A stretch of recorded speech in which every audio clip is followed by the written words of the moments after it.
आज का पहला आर्टिकल क्रिमिनल डिफेमेशन केस से रिलेटेड है। राहुल गांधी को फौरी तौर पर सुप्रीम कोर्ट के द्वारा राहत दी गई है डिफेमेशन केस के लिए। एक्चुअली 2019 में मोदी सरनेम केस से रिलेटेड उन्हें सज़ा हुई थी लोअर कोर्ट के द्वारा 2 साल की। तो हमारे आईपीसी और आरपीए एक्ट 1951, मैंने बोला आरपीए एक्ट 1951 बोला, 1950 नहीं बोला। 1951 में एमपी के क्वालिफ़िकेशन और डिसक्वालिफ़िकेशन से रिलेटेड प्रोविज़न है। तो यहाँ पर सेक्शन 8 क्लॉज 3 में दिया गया है कि कैसे अगर किसी पॉलिटिशियन को, एमपी को 2 साल से ऊपर की सज़ा हो जाती है तो उसकी सदस्यता जाती रहेगी। यही बात यहाँ पर बताई गई है कि आरपीए एक्ट में ये प्रोविज़न प्रोवाइड किया गया है disqualification of MP office under the RPA act 1951 criminal defamation case होता है।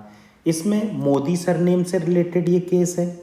अदर केसेस जैसे सेक्शन 153A में बताया गया है, section 153A RPA act 1951। RPA act 1950 बनाया enmity between the communities. 2 community के बीच में अगर कोई एनिमिटी प्रोड्यूस करता है तब भी उसके ऊपर क्रिमिनल डिफेमेशन केस हो सकता है। ब्राइबरी लेता है सेक्शन 171E के अंदर, तब भी क्रिमिनल डिफेमेशन केस हो सकता है। और इलेक्शन को इन्फ्लुएंस करता है तो क्रिमिनल ऑफेंस केस होता है। तो बेसिक क्या है, एक्चुअली बेसिक इसका ओरिजिन होता है रोमन एम्पायर से। रोमन एम्पायर में क्या होता था, अगर कोई डिफेम करता था रोमन एम्पायर को, अथॉरिटी को, तो उसको सज़ा होती थी। तो वहाँ से ये ओरिजिन आया। फिर इंडियन पीनल कोड में आया। देन इंडियन पीनल कोड के बाद हमारे आरपीए एक्ट 1951 में ये सब प्रोवाइड किया गया।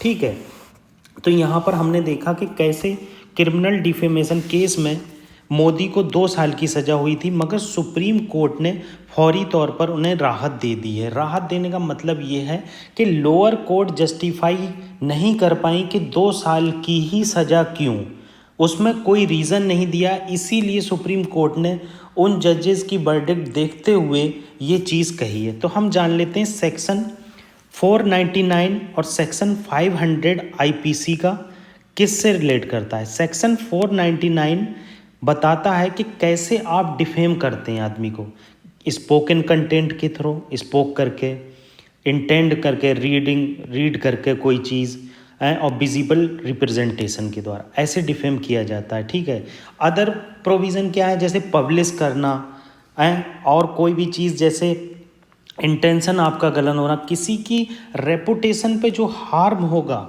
उसको यहाँ पर बताया गया है। ठीक है, अब सेक्शन 500 क्या कहता है। सेक्शन 500 कहता है 2 ईयर की इम्प्रिजनमेंट हो जाती है अगर आपने criminal held the guilty of criminal defamation, अगर आप क्रिमिनल डिफेमेशन में संलिग्ध पाए गए हैं, आप क्रिमिनल डिफेमेशन है, आपने किसी की रेपुटेशन को बहुत डैमेज किया है, बहुत ज़्यादा ब्राइबरी वगैरह ली है, या फिर लोगों को, कम्युनिटी को टारगेट किया है, रिलीजन का टारगेट किया है, तो इसकी सज़ा सुप्रीम कोर्ट के द्वारा या किसी लोअर कोर्ट के द्वारा 2 साल या 2 साल से ऊपर दी जाती है। तो दी जाती है तब आप पर फाइन और सज़ा दोनों होगी। ठीक है, तो यहाँ पर ये चीज़ बताई गई है। अब आगे हम देख लेते हैं, सेक्शन 500 की हमने बात की। अब डिफेमेशन, एक्चुअली इसमें बेसिक चीज़ें बताई गई हैं कि अगर आपका बेसिक क्लियर हो जाएगा, अगर आपका बेसिक्स क्लियर हो जाएंगे तो आपको ये सब चीज़ें परेशानी नहीं आएगी। देखिए, पहले मैंने बताया रोमन एम्पायर में ये चीज़ बताई गई थी। ठीक है, जब रोमन एम्पायर में ये चीज़ का प्रयोग होता था, उसके बाद कॉलोनियल इंडिया ने इसका प्रयोग किया। ठीक है, फिर कॉलोनियल इंडिया के टाइम पे 1861 में आईपीसी आ गया। आईपीसी में बताया गया कि क्रिमिनल ऑफेंस किस तरह की सज़ा होती है, सिविल ऑफेंस में किस तरह की सज़ा होती है, कैसे आप विजिबल रिप्रेजेंटेशन से रीडिंग करके राइटिंग करके किसी को डिफेम करते हैं तो आपको सज़ा हो सकती है। ठीक है, उसके बाद आईपीसी के बाद हमारे पास 1951 में आरपीए एक्ट आया। आरपीए एक्ट में बताया गया कि आईपीसी के अंदर 2 साल की सज़ा या उससे ऊपर की सज़ा अगर आपको हो जाती है, 2 साल या उससे ऊपर की सज़ा आपको हो जाती है तो आपको आपकी सदस्यता जाती रहेगी और आपको इलेक्शन लड़ने के लिए वेट करना पड़ेगा। 2 साल की सज़ा प्लस 6 ईयर, टोटल 8 साल आपको नेक्स्ट इलेक्शन लड़ने के लिए वेट करना पड़ेगा। ठीक है, ये चीज़ यहाँ बताई। अब देखिए डिफेमेशन क्या होता, वही बात इन्होंने फिर से बता दी। डिफेमेशन क्या होता, फॉल्स स्टेटमेंट देना किसी के लिए, उसकी रेपुटेशन को इंज्योर करना, मतलब रेपुटेशन को नुकसान पहुंचाना, डैमेज करना उसकी रेपुटेशन को, यही सब बातें इसमें बताई गई हैं कि डिफेमेशन क्या होता है। अब इन्होंने फिर से वही बात बता दी है कि जो डिफेमेशन है वह हम रोमन लॉ और जर्मन लॉ से कहते हैं। अगर हम एब्यूजिव चैंट उस टाइम देते थे तो कैपिटल पनिशमेंट होता था, देख रहे हैं, कैपिटल पनिशमेंट मतलब सजाए मौत, कितना सख्त लॉ था, उसी से रिलेटेड ये आया।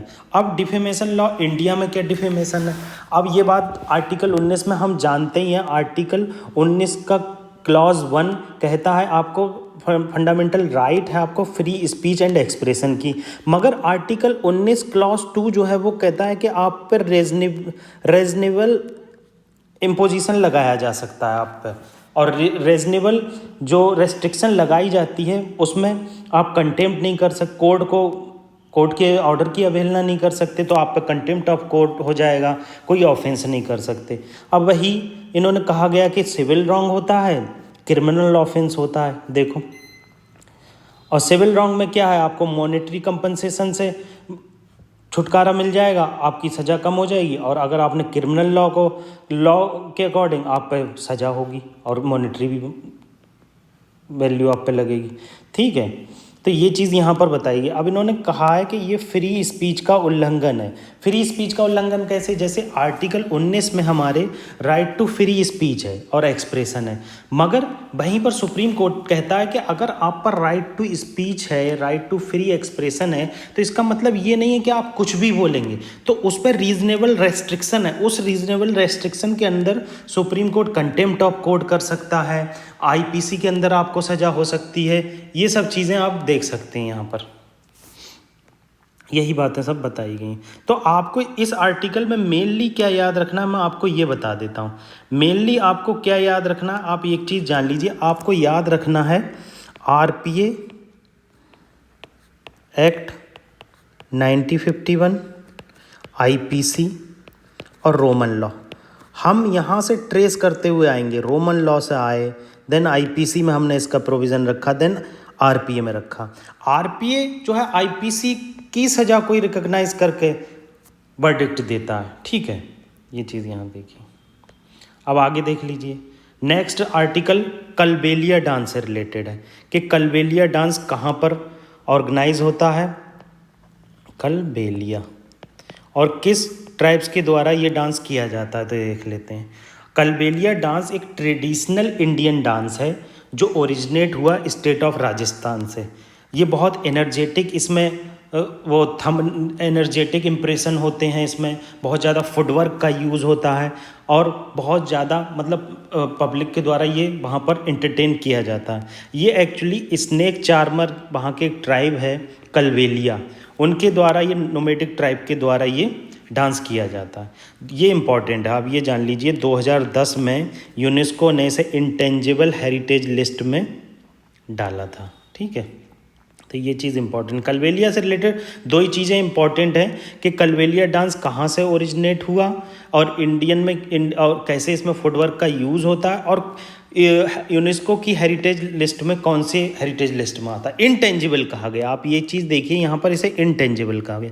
इनटेंजिबल और टेंजिबल में क्या चीज़ डिफरेंस होता है, टेंजिबल चीज़ को हम देख सकते हैं, छू सकते हैं, मगर इनटेंजिबल चीज़ को छू नहीं सकते, क्योंकि डांस है, डांस को छुआ नहीं जा सकता। पर्सन को छुआ जा सकता है, डांस को नहीं छुआ जा सकता, तो डिफरेंट डांस होते हैं हर जगह पर। ठीक है, अब नेक्स्ट आर्टिकल जो है वो न्यू डिस्ट्रिक्ट की फॉर्मेशन से रिलेटेड है। क्या हुआ है, अभी रिसेंटली राजस्थान ने 19 न्यू डिस्ट्रिक्ट बनाए। आपको लगेगा न्यू डिस्ट्रिक्ट जो है पार्लियामेंट की ज्यूरिडिक्शन में आता होगा, मगर आप यहाँ जान लीजिए ये पार्लियामेंट की ज्यूरिडिक्शन में नहीं आता है। स्टेट असेंबली क्या करती है, स्टेट गवर्नमेंट क्या करती है, एक बिल लाती है और बिल को स्टेट असेंबली में पास कराती। तो जब स्टेट असेंबली में पास हो जाता है तो वो नए डिस्ट्रिक्ट बन जाते हैं और इसी प्रोसीजर से आप डिस्ट्रिक्ट को एबॉलिश भी कर सकते हो। तो ये पूरी एग्जीक्यूटिव प्रोसेस है स्टेट के अंदर में, आपको ये जानना बहुत ज़रूरी। ये बहुत इंपॉर्टेंट है, बहुत बेसिक है। आपको ऐसा लगेगा इसकी कोई इंपॉर्टेंस नहीं है, ऐसा क्वेश्चन यूपीएससी नहीं पूछा। नहीं, ग्राउंड लेवल से ही क्वेश्चन पूछता है यूपीएससी कि नए डिस्ट्रिक्ट का अगर ओरिजिन हुआ है तो क्या उसका पार्लियामेंट का रोल है, क्या स्टेट का रोल है, क्या कॉन्स्टिट्यूशन का रोल है, ये सब चीज़ें आपको पता होना चाहिए। ठीक है। अब अगला आर्टिकल आया है कि जो हम पोल कंटेस्ट करते हैं तो उस पोल में एक्चुअली क्या लिमिट है कि आप लोकसभा चुनाव अगर लड़ना चाहते हो, असेंबली का चुनाव लड़ना चाहते हैं तो 25 साल है, और राज्यसभा और स्टेट लेजिस्लेटिव काउंसिल का लड़ना चाहते हैं तो 30 साल है। तो बहुत सारे लोगों ने ये कहा है, पैनल ने ये कहा है कि इसकी एज घटाकर 18 कर देनी चाहिए, जो हमारी वोटिंग एज है 18। बेसिक यहाँ जान लेते हैं कि कैसे 61st कॉन्स्टिट्यूशनल अमेंडमेंट एक्ट के थ्रू जो है इसको हमारी वोटिंग एज को 21 से 18 किया गया। आपको यहाँ क्या याद रखना है, आपको याद रखना है 61st कॉन्स्टिट्यूशनल अमेंडमेंट को, और ये कब आया 1988 में, और इसमें क्या प्रोविज़न था, जो वोटिंग एज 21 थी उसे घटाकर 18 कर दिया गया। ये दो चीज़ें आप जान लीजिए। ठीक है। अब इससे रिलेटेड एक क्वेश्चन देख लेते हैं कि पूछा गया है कि मिनिमम वोटिंग एज जो है इंडियन कॉन्स्टिट्यूशन में कितनी है, तो ये 18 ईयर है। ठीक है। तो आज के ये इंपॉर्टेंट आर्टिकल थे। इसमें सबसे इम्पॉर्टेंट आर्टिकल आरपीए एक्ट से रिलेटेड था कि आरपीए एक्ट का कैसे यूज़ होता है डिफेमेशन केस में, आईपीसी का क्या रोल है, रोमन ने कैसे कैपिटल पनिशमेंट दिया ये देखा। कलबेलिया डांस वेरी इंपॉर्टेंट है, कलबेलिया डांस बहुत इंपॉर्टेंट है, और ये हमारी टेंजेबल साइट है, इंटेंजेबल साइट है, ये सब चीज़ बहुत इंपॉर्टेंट है। और 61st कॉन्स्टिट्यूशनल अमेंडमेंट बहुत इंपॉर्टेंट है। आप हमारे चैनल को सब्सक्राइब कीजिए, शेयर कीजिए। Thank you.